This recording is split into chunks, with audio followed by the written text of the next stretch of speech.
Clip number 356 انشاءاللہ عز و جل. اس کلپ میں سورہ اعراف کی آیت نمبر 83 سے 85 تک کی تلاوت، ترجمہ اور تفسیر قرآن صراط الجنان سنیں گے. بسم اللہ الرحمن الرحیم.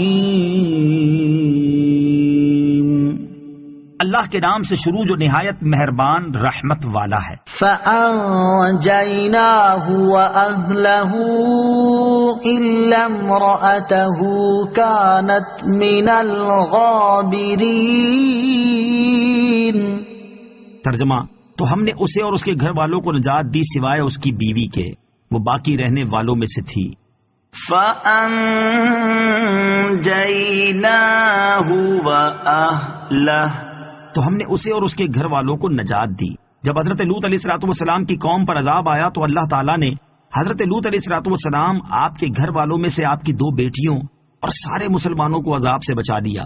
البتہ حضرت لوط علیہ الصلوۃ والسلام کی بیوی جس کا نام واہلہ تھا، وہ آپ پر ایمان نہ لائی بلکہ کافرہ ہی رہی، اپنی قوم سے محبت رکھتی اور ان کے لیے جاسوسی کرتی تھی. یہ عذاب میں مبتلا ہوئی. وَأَمْطَرْنَا عَلَيْهِمْ مَطَرًا فانظر كيف كان عاقبة المجرمين. ترجمہ: اور ہم نے ان پر بارش برسائی تو دیکھو مجرموں کا کیسا انجام ہوا. وَأَمْطَرْنَا عَلَيْهِمْ مَطَرًا اور ہم نے ان پر بارش برسائی. حضرت لوط علیہ الصلوۃ والسلام کی قوم پر اس طرح عذاب آیا کہ اللہ تعالیٰ نے ان پر پتھروں کی خوفناک بارش برسائی کہ جو گھندک اور آگ سے مرکب تھے. ایک قول یہ ہے کہ بستی میں رہنے والے جو وہاں مقیم تھے وہ تو زمین میں دھسا دیے گئے، اور جو سفر میں تھے وہ اس بارش سے ہلاک کیے گئے. امام مجاہد رحمۃ اللہ تعالی علیہ نے کہا کہ حضرت جبریل علیہ الصلوۃ والسلام نازل ہوئے اور انہوں نے اپنا بازو قوم لوط کی بستیوں کے نیچے ڈال کر اس خطے کو اکھاڑ لیا اور آسمان کے قریب پہنچ کر اس کو اوندھا کر کے گرا دیا، اور اس کے بعد پتھروں کی بارش کی گئی. آیت وَأَمْطَرْنَا عَلَيْهِمْ مَطَرًا سے معلوم ہونے والے مسائل. اس آیت سے 2 مسئلے معلوم ہوئے. نمبر 1، یہ بدکاری تمام جرموں سے بڑا جرم ہے کہ اس جرم کی وجہ سے قوم لوط پر ایسا عذاب آیا جو دوسری عذاب پانے والی قوموں پر نہ آیا. نمبر 2، مجرموں کے تاریخی حالات پڑھنا اور ان میں غور کرنا بھی عبادت ہے تاکہ اپنے دل میں گناہوں سے نفرت پیدا ہو. اسی طرح محبوب قوموں کے حالات میں غور کرنا محبوب ہے تاکہ اطاعت کا جذبہ پیدا ہو.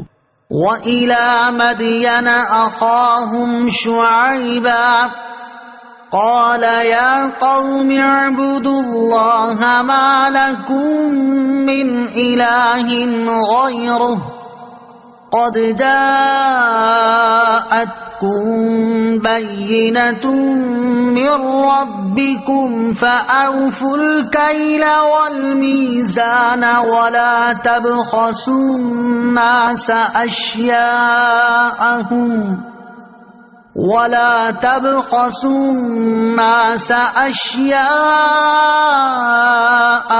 وَلَا تُفْسِدُوا فِي الْأَرْضِ بَعْدَ إِصْلَاحِهَا ذَلِكُمْ خَيْرٌ لَكُمْ إِن كُنتُم مُّؤْمِنِينَ. ترجمہ: اور مدین کی طرف ان کے ہم قوم شعیب کو بھیجا. انہوں نے فرمایا، اے میری قوم، اللہ کی عبادت کرو اور اس کے سوا تمہارا کوئی معبود نہیں. بے شک تمہارے پاس تمہارے رب کی طرف سے روشن دلیل آ گئی، تو ناپ اور تول پورا پورا کرو اور لوگوں کو ان کی چیزیں کم کر کے نہ دو، اور زمین میں اس کی اصلاح کے بعد فساد نہ پھیلاؤ.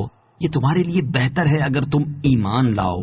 وَإِلَى مَدْيَنَ أَخَاهُمْ شُعَيْبًا اور مدین کی طرف ان کے ہم قوم شعیب کو بھیجا. مدین حضرت شعیب علیہ الصلوۃ والسلام کی قبیلے کا نام ہے اور ان کی بستی کا نام بھی مدین تھا.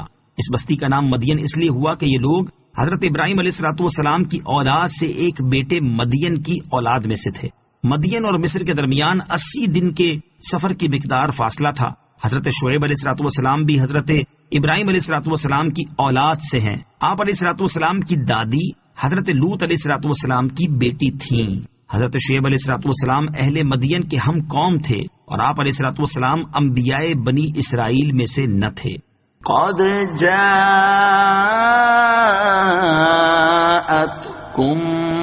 بينة من ربكم، بے شک تمہارے پاس تمہارے رب کی طرف سے روشن دلیل آ گئی۔